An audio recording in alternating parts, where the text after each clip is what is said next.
White হাউসের ভেতরেই কি যুক্তরাষ্ট্রের প্রেসিডেন্ট ডোনাল্ড ট্রাম্প নিরাপদ?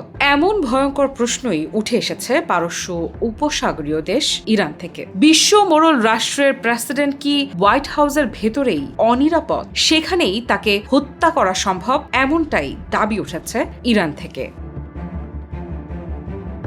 ইরানের ইসলামী রেভলিউশনারি গার্ড ক্রপস বা আইআরজিসির সাবেক এক শীর্ষ কমান্ডার দাবি করেছেন, প্রয়োজন হলে হোয়াইট হাউসের ভেতরেও পৌঁছে ট্রাম্পকে হত্যা করার সক্ষমতা ইরানের রয়েছে। এই বক্তব্য প্রকাশ্যে আসতেই নতুন করে উত্তেজনা ছড়িয়ে পড়েছে তেহরান ওয়াশিংটন সম্পর্কে। তবে এটি একজন সাবেক কর্মকর্তার দাবি, ইরান সরকারের আনুষ্ঠানিক অবস্থান হিসেবে উপস্থাপিত হয়নি।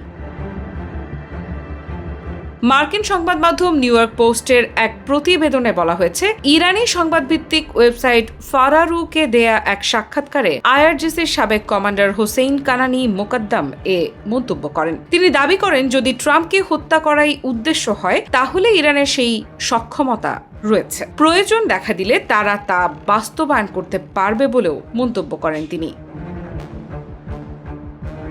তবে এই সাক্ষাৎকারে শুধু ট্রাম্পকে ঘিরেই নয়, তেহরান ও ওয়াশিংটনের চলমান আলোচনার বিষয়েও কথা বলেন কানানি মোকাদ্দাম। তার দাবি, এই সংলাপের উদ্দেশ্য কোনো শান্তি চুক্তি করা নয়, বরং দুই দেশের মধ্যে উত্তেজনা কমানো এবং যুক্তরাষ্ট্রের বিভিন্ন অভিযোগের জবাবে ইরানের অবস্থান তুলে ধরাই মূল লক্ষ্য।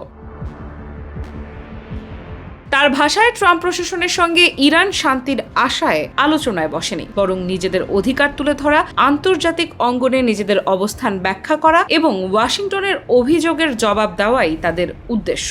একই সঙ্গে তিনি দাবি করেন, প্রতিশোধ ও পাল্টা জবাবের বিষয়টি এখনও ইরানের বিবেচনায় রয়েছে। সাম্প্রতিক সামরিক ও কূটনৈতিক ঘটনা প্রবাহ দুই দেশের সম্পর্ককে আরও সংবেদনশীল করে তুলেছে। ফলে আইআরজিসির সাবেক এই কমান্ডারের বক্তব্য আন্তর্জাতিক অঙ্গনে নতুন করে আলোচনার জন্ম দিয়েছে। তবে উল্লেখযোগ্য বিষয় হলো, কানানি মোকাদ্দামের এই মন্তব্যের বিষয়ে এখনো পর্যন্ত যুক্তরাষ্ট্র বা হোয়াইট হাউসের পক্ষ থেকে কোনো তাৎক্ষণিক প্রতিক্রিয়া জানানো হয়নি। একইভাবে ইরান সরকারের পক্ষ থেকেও তার বক্তব্যকে আনুষ্ঠানিক নীতিগত অবস্থান হিসেবে সমর্থন বা ব্যাখ্যা দেওয়া হয়নি। ফার্ম ফ্রেশ পাস্তুরিত তরল দুধ, বেশি ভালো দুধ। এখন প্রশ্ন উঠছে, এটি কি শুধুই একজন সাবেক সামরিক কর্মকর্তার ব্যক্তিগত মন্তব্য, নাকি এর পেছনে রয়েছে আরো বড় কোনো রাজনৈতিক বা কূটনৈতিক বার্তা? ওয়াশিংটনের প্রতিক্রিয়া কি হবে? আর মধ্যপ্রাচ্যের চলমান উত্তেজনার মধ্যে এই ধরনের বক্তব্য দুই দেশের সম্পর্কে নতুন কোনো প্রভাব ফেলবে কিনা, সেটি এখন আন্তর্জাতিক বিশ্লেষকদের নজরে। আফরিদা ইফরা, নিউজ 24।